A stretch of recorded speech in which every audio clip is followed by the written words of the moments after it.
Hello guys, kamusta po kayong lahat? Si Mandon Labandero po ito. Ngayon hindi tungkol sa Itbulaga or sa showbiz yung i-cover ko dito sa video kong to, kundi parang travel vlog lang ba. Magdi-deliver po ako ng palaba. Opo, magdi-deliver ako ng palaba. Diyan lang sa Timog, Quezon City. So, tara, samahan nyo ako.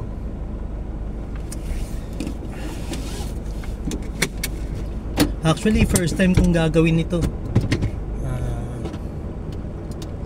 Hindi ko pa nasubukan mag-video habang nagmamaneho. Kaya hopefully ay wala nang masamang mangyari sa akin. Sana malakas yung audio ko, no? Narinig niyo ako. Napatay ko yung sounds ko. Baka ma-copyright tayo pag mayroong radyo. Ayun, sobrang init ngayon, ano? Grabe, akala ko ulan kahapon eh. Kasi kumulimlim. Tapos medyo parang kakaiba yung simoy ng hangin. Hindi naman sa meron nagpakawala ng masamang hangin, ha. Yung para bang mamasa-masa yung hangin. Tsaka yung amoy na may umuulan eh, yung galing bang ulan, yung mamasa-masa ba. Kaya asang-asa ko kahapon na uulan eh. Kaso hindi. Grabe. Nanlalagkit ako sa laundry shop na lalo na nung nakabukas yung dryer. Ako po, Diyos ko, naliligo ako sa pawis kasi sira yung exhaust fan ngayon sa shop eh. Hindi ko pa napapalitan. Siguro one of these days bibili akong exhaust fan kasi nakakatulong yun sa pag-circulate ng hangin sa shop eh. O, kamusta kayong lahat? Sana lahat kayo nasa mabuting kalagayan. Ingat palagi. Laging minom ng tubig dahil sobra init ngayon. Baka iwas heat stroke. Ika nga. Mamaya transfer ko na tong camera kong facing na siya sa road para makita nyo na yung dadaanan ko. Sana wag akong magmura, no? Kasi ang daming kamote ngayon sa kalye eh. Nakakasar yung mga yun eh. So anyways, eto, malapit ko nang i-change yung camera view ko.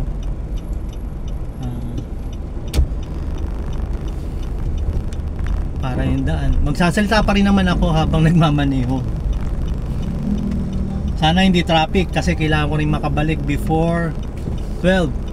O sana maski past 11 para makatao na sa shop. So eto, i-change ko na yung camera ko, ha. Yan, inaw, ano. So nasa JP Rizal tayo, Marikina. Yan yung mga motor. Naku po, Diyos ko, patawarin ako ng Diyos pag napapamura ako. Ang hilig nila sumingit. Naku, minsan alanganin pa yung singit nila. Eh hanggat maaari, iniwasan ko magalit. Kasi pag nagpa-apekto ka dyan sa mga yan, sira na yung pagmamaneho mo eh.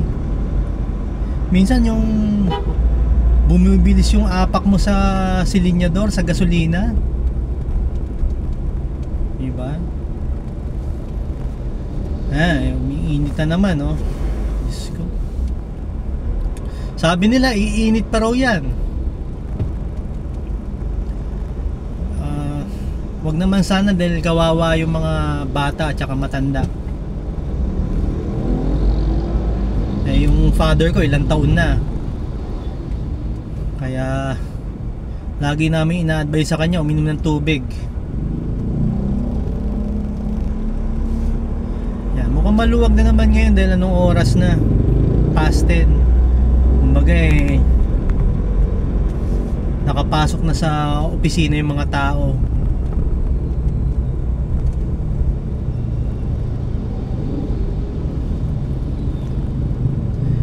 Itong gamit kong cellphone holder parang makeshift lang ba, hindi siya talaga ginawa para sa loob ng sasakyan, ginawa siya para sa ibabaw ng mga mesa yung ginagamit ko. Kaya wag sana siyang tumumba habang nagmamaneho tayo.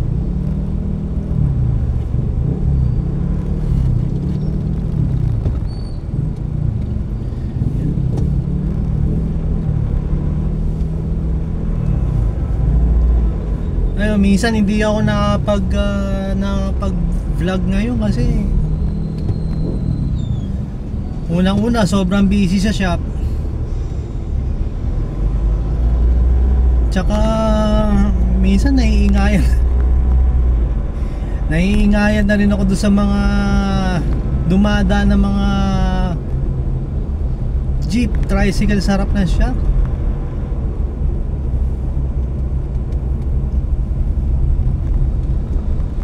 Tapos pagdating naman sa bahay, lately diba napansin nyo sa bahay ako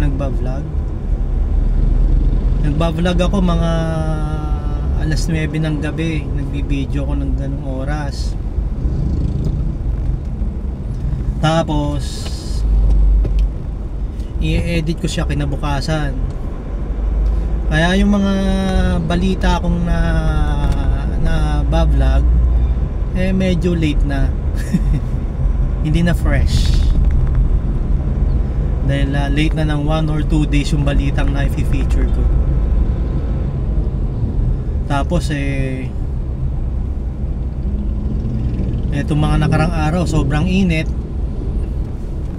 kaya maski na gabi ang init sa sala, kaya tumataas na rin ako ng kwarto dahil doon may aircon. Diretso tulog na. Ayan guys, liliko na tayo na Sumulong Highway papuntang QC area na to. Yan.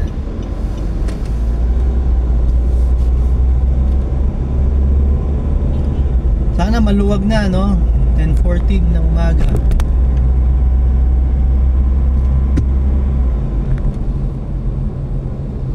Actually gusto kong bumili ng dashcam para sa kotse.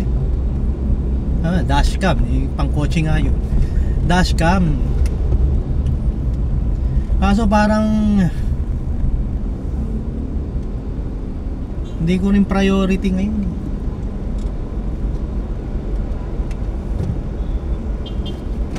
Mas priority ko is yung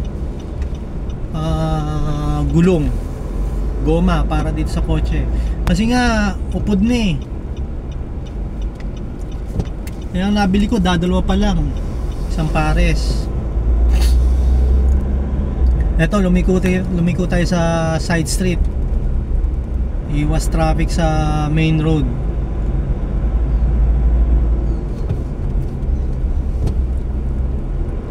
Kasi doon sa main road ang daming sasakyan singit dito, singit doon, tigil doon, tigil dito.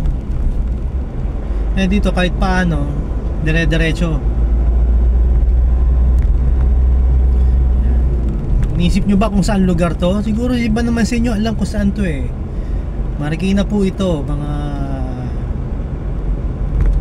Candabar Cats. Nasa Marikina po tayo.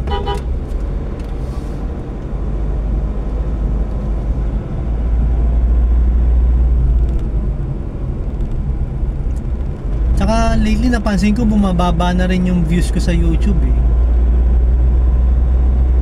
Ewan bakit, yung algorithm na naman yan. Sabi na lagi nagbabago daw yung algorithm Kaya kung ano nung mga experiment ang ginagawa ko sa setting or pagse-setup ng video, wala rin, hindi rin dumadami ang views. O baka naman talaga wala nang interes sa akin manood yung yung mga nag-YouTube.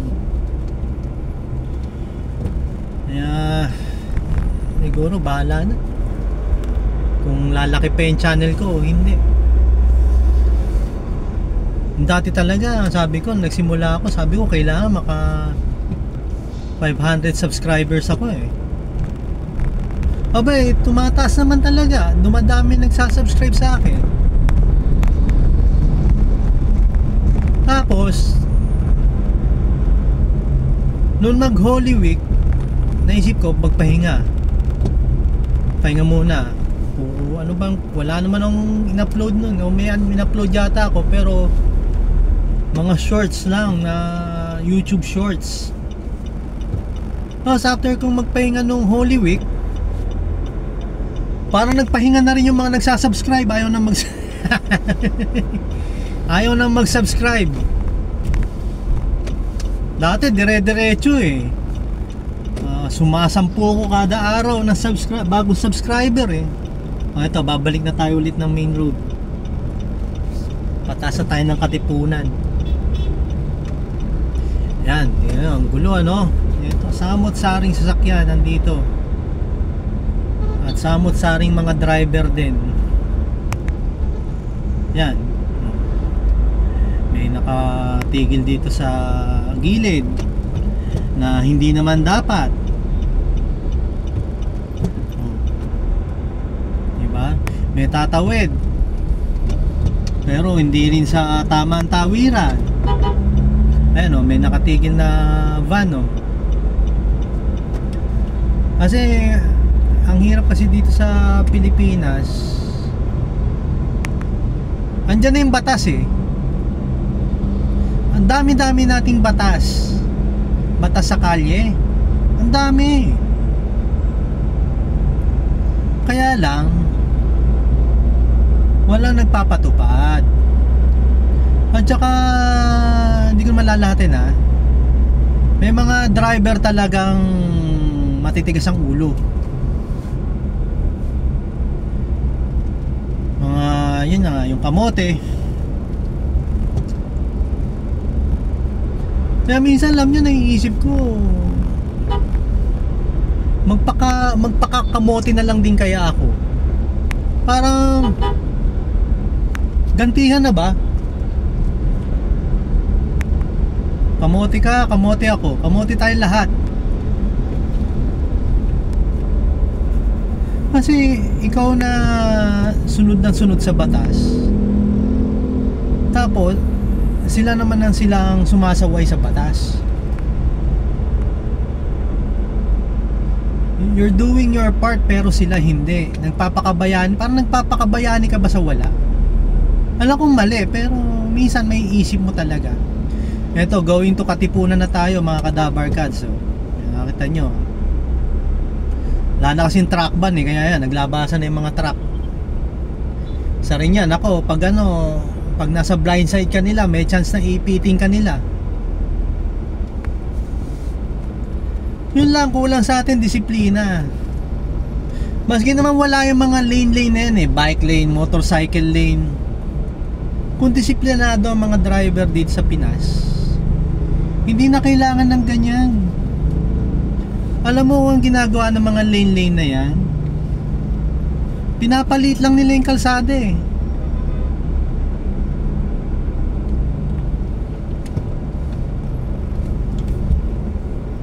O ngayon, matunog ngayon yung balita na maglalagay ng motorcycle lane sa EDSA.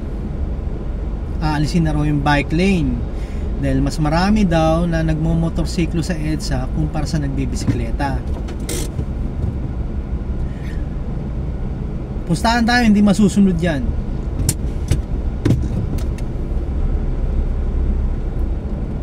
Kasi wala eh. Nakita nyo ba yung EDSA bus carousel? Tinaasan ng fine pero meron pa rin sumusuway. At meron pa rin mga matitigas ang ulo na kung ano nung pinagsasabi pag ginagamit yung bus lane. Katulad nung babaeng pinakilala, kamag-anak siya ng isang high ranking officer ng PNP ba yun? Yung babae, sundalo daw ba siya? Oh, nasaan na? Nahuli ba? Hindi. Ang hindi ko naman nasabing nadiin. Ang kanilang nahuli na kilala ay yung basketballista. Pero yung babae, asan na? Hindi man lang nila hinarang nung humarurot. Wala man lang humabol.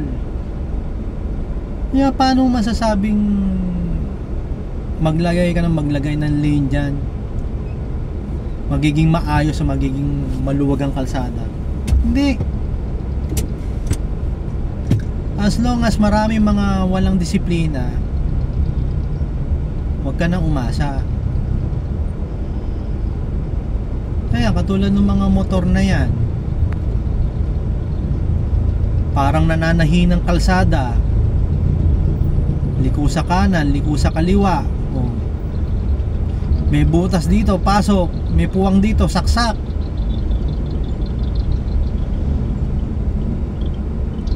Tapos pag nabangga mo sila, maski na sila may kasalanan, minsan ikaw pa ikukulong. Napapanood nyo sa balita yun, yung mga lasing, yung mga nakamotor tapos sumasalubong, tapos namatay yung driver ng motor. Mali sila kasi lasing. Ang kinulong yung binangga nila.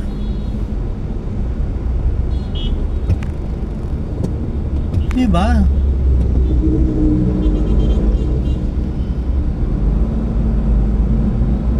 Kaya ang hirap din.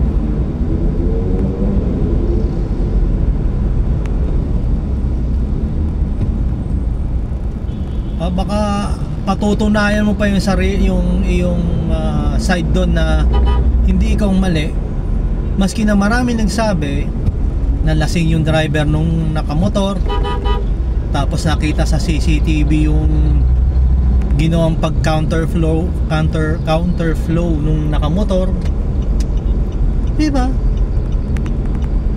Parang medyo unfair yata.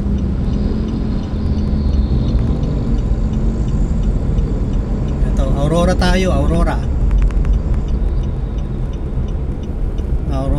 Ito papuntang Cubao to pag diniretso mo. Pwede yung dumiretso papuntang Anonas, pero mas traffic dyan, kaya liko tayo rito sa alternate route. Yan ang nababasa nyo, NLEX Mindanao Avenue. Ito Batino Street. Kaya yun, babalik tayo doon sa usapang kaya yun, nakakasama ng loob. Nakakasama. Kaya hanggat maaari, ikaw ang lumayo dyan sa mga yan, sa mga nagmomotor. Kasi maski na sila ang may kasalanan, maaabala ka pa rin. Ang laking abala.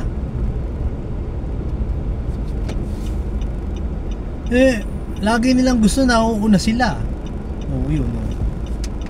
To the point na nagka-counter flow na sila.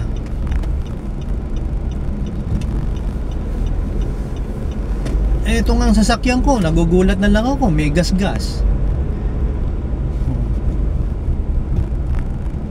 Kasi hindi mo na mapapansin na dumidikit na pala yan sa mga sasakyan mo. Kung dumikit, mahahabol mo pa ba? Hindi, kasi ang laki ng sasakyan mo. Ako naka-pick up ako Sila sisingit na yan para makalayo sa'yo. Paano? Paano gagawin mo? Di kamot ulo ka na lang dahil may gas-gas yung sasakyan mo.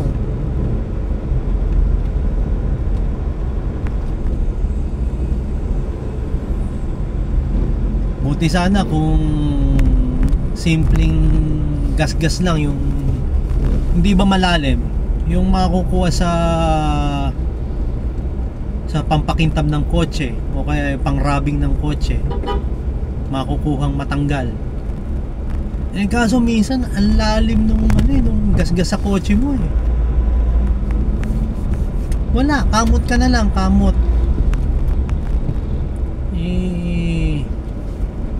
Ipapasa Diyos mo na lang sila.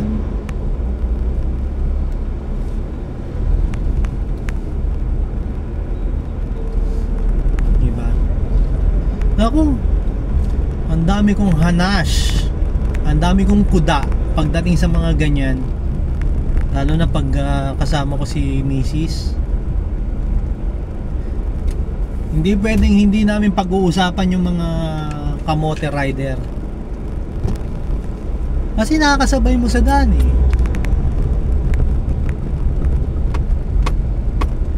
Minsan ako ang hina-high blood,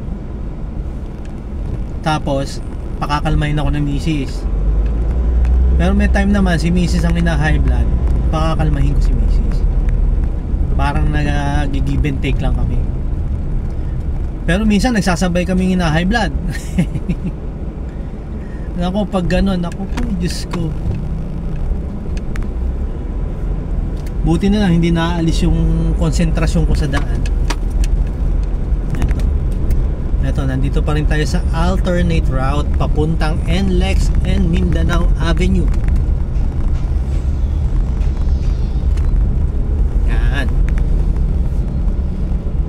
Quezon City to, mga kadabarkads. NLEX Mindanao Avenue alternate route. Hindi ko na mabasa yung street sign kung anong pangalan na itong daan eh. Sorry ah.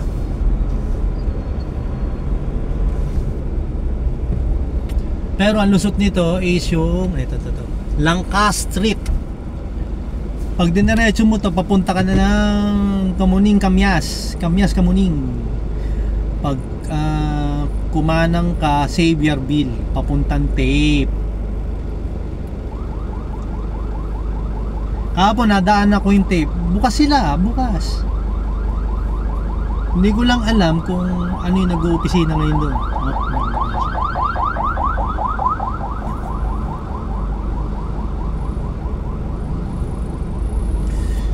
Ayan, ito dahil sa traffic signal kaya ganito eh. Ayan, doon na. Pasok na. Ayan.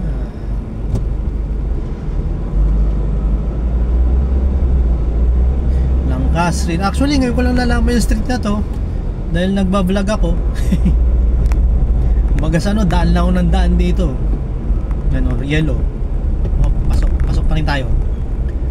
Hilig ng mga motor na yun, nagka-counterflow. Gusto nilang mauna sa harapan ng intersection. Ang nangyayari ngayon, iiwas ka, gigilid ka, ikaw naman ang iniipit nila. Hop, ito, pasok na tayo ng Kamyas kay Ernie Barong.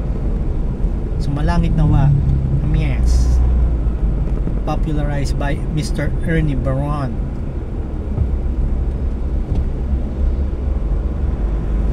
Yan. Di ko alam kung ilang percent pa yung battery ng cellphone ko. Nung bago ako umalis, nasa 30+% eh. Sana hindi naman maubos agad. Sana hanggang makarating tayo sa papupuntahan ko, sa pagdideliveran ko ng damit. Layo no, from Marikina to Timog nagdi-deliver ako. Ano na, suki namin yan eh. Suki namin. So ano siya, clinic, skin clinic. Hindi ko nasasabihin yung pangalan. Skin clinic siya. 4 years na laging sa amin nagpapalaba. So pinipick up namin. Free of charge na yung pick up delivery nila kasi suki. Don't get me wrong ha, baka mamaya meron kumontak sa akin, magpa-pick up deliver din dito sa QC ha. Tapos sabihin na hindi ako naniningil ng delivery pick up ha, kasi suki na to. So parang Yung suki kaibigan. So hindi na namin sila sinisingil ng delivery. Siguro kung may kita pa rin naman kami kahit paano. Siguro naman kung hindi kami kumikita, ba't ko pa gagawin to? Siguro, pero nahihiya rin kasi ako sabihin na sisingilin ko sila ng delivery at pick up fee. Ayan, go.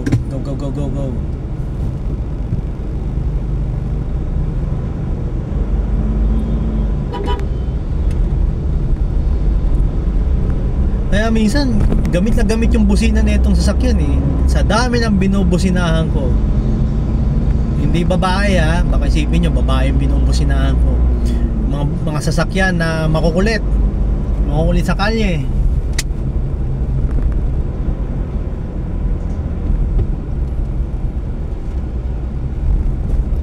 Yun ang binubusinahan ko, hindi babae.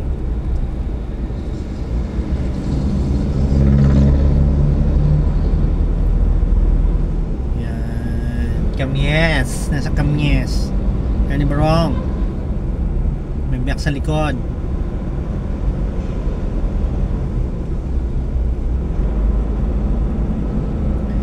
Yan, ito Kalayaan ba to? Kalayaan intersection. Nalimutan ko na yung mga daan ngayon eh. Dati kabisado ko eh. Ayun, Kalayaan niya, Kalayaan Avenue, Kalayaan Road. Labo kasi mata ko. Ayun, Kalayaan. Dati nung college days ko, kabisado ko to eh. Tsaka parang maski malayo yan, sige puntahan natin.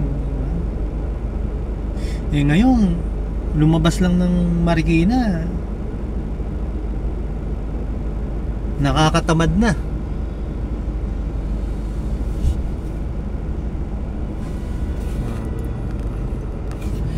Nakakatamad na dahil sa traffic, sobrang traffic.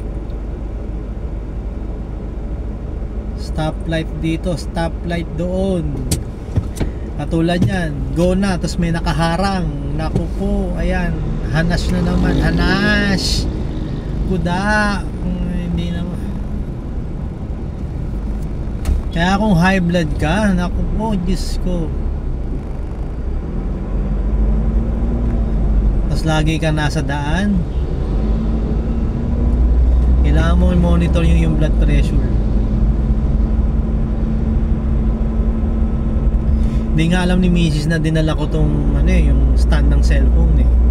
Hindi niya alam na mag-travel vlog ako. Nung hawak-hawak ko, nung nagpaalam mo sa kanya, medyo tinago ko sa gilid ko. Sabi ko, alis na ako. Yun na sinabi ko. Tapos ang tagal ko pa sa may garahe dahil sineset up ko tong cellphone. Ewan ko, napansin niyang matagal ako umalis. Gulat na lang siya, upload ko mamaya to. Eh pag naging naman, kung maging mas komportable ako sa paggawa ng ganito, yung kung anong ginagawa ko, di ba? Yung sa araw-araw, siguro mas dadami ang video ko na tungkol sa ginagawa ko. Malay nyo, pati paglalaba ko, kukunan ko na rin ng video. Dati nag-upload yata ako ng video na nagtutupi ako ng damit eh. Kaso walang nanood. Walang nanood sa akin. Eh ngayon naman, pwede rin ako mag YouTube live. Kaso wala naman akong data. Sorry poor lang kami. Wala akong pan-data. Kaya sabi ko, kunan ko na ng video. Let's see kung maraming manood. Sana magustuhan naman ng mga YouTubers.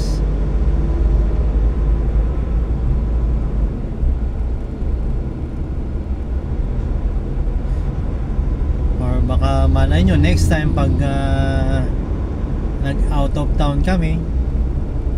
Hindi ako makapag out of town nga kasi ngayon dahil upod nga yung goma ko. Nag-iingat ako, baka syempre alam nyo na no, out of town ibig sabihin yan highway, NLEX, SLEX. Kung may mangyari, di ba, mahirap. Wag naman sana yung mabutas na yung gulong mo, worse, sumabog pa yung gulong mo habang tumatakbo ka ng mabilis. Di aksidente pa habol mo na, aabutin mo. Kaya ayoko muna mag out of town. Sabi ko rin kay Mrs. saka na tayo mag out of town pag napalitan ko na yung goma. Malaman next year pa. Kasi wala pa akong pambili ng dalawang goma pa. Dalawang goma pa lang nga meron ako, pero yung gusto ko kasi sabay-sabay na 4 na gulong. Ang binili ko na nga lang goma, yung budget friendly, Arrivo. Gumawa nga rin ako ng video no tungkol sa binili kong goma. Yun yung mga una kong video na in-upload kaya medyo parang natatahimik ako, natatameme ako Hindi ko kasi alam kung anong gagawin ko, anong sasabihin ko. Tapos, syempre, pag nabubulol ka, stop, ulit-ulit. Yung mga 5 minutes kong video, ang haba kong kinukunan. Kasi paulit-ulit ako Actually, ngayon pa rin naman, paulit-ulit. Katulad nga kanina, bago ako umalis bago tayo nagsimula dito, nakailang beses akong video muna, tas delete, kuha ulit ng video, delete. Para bang gusto mo perfect lagi. Kaya minsan mas okay yung sige, kung may dumi ako sa mukha, sige, okay lang. Tapos ngayon naiisip ko pa, first time kong gawin ito, nag-aalala lang ako dahil baka mamaya mahati yung konsentrasyon ko sa pagmamaneho. Okay lang naman pala kasi parang may kausap ba ako? Kausap ko kayo. Enjoy din, siguro enjoy to pag pag yung minsan yung parang aantukin ka, mag-vlog ka na lang. May 27% pa tayo, matagal pa siya. Mag-vlog ka, magigising ka siguro. Kasi magsasalita ka lalo na pag mag-isa ka lang. Dati ang payo ni Airpat sa akin, ni daddy ko, na pag ganyang inaantok ka, manigarilyo ka. Kasi pag mapipikit ka, mabibitaw mo yung sigarilyo, mapapaso yung hita mo, magigising ka. Hindi ko naman sinubukan yun. O kaya mag-candy ka. Diba? Dapat kasi yung may ginagawa ka hindi yung pasok na. Ayan, napapareact na ako sa kanila.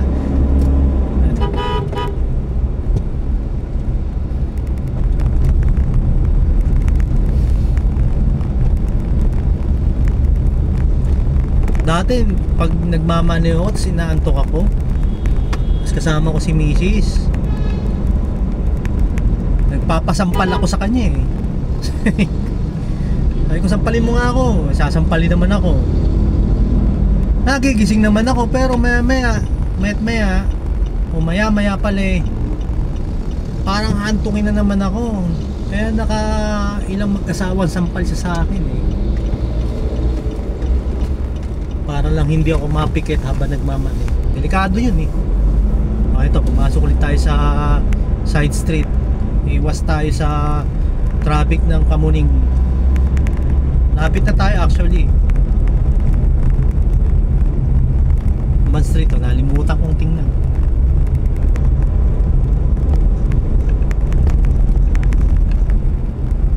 Ayan May bubulaga, may naka-parking. Ayan, dapat nag-aalis to pa.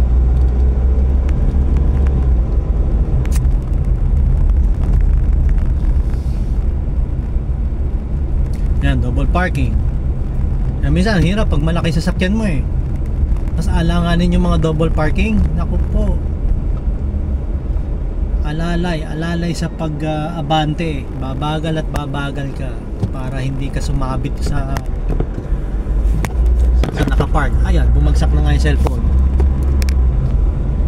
Ayan, bumabagsak po. Yan. Ayan, nandito na tayo.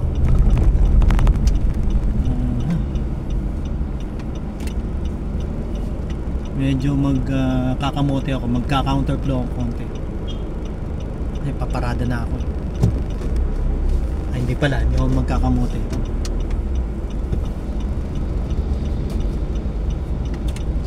Dito ako. Yan. Hindi ko nakukunan kung saan ko dadalhin ha. Pag binayaran nila ako, promote ko sila.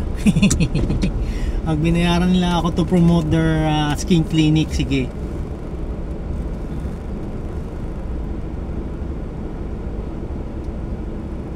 Parada lang tayo.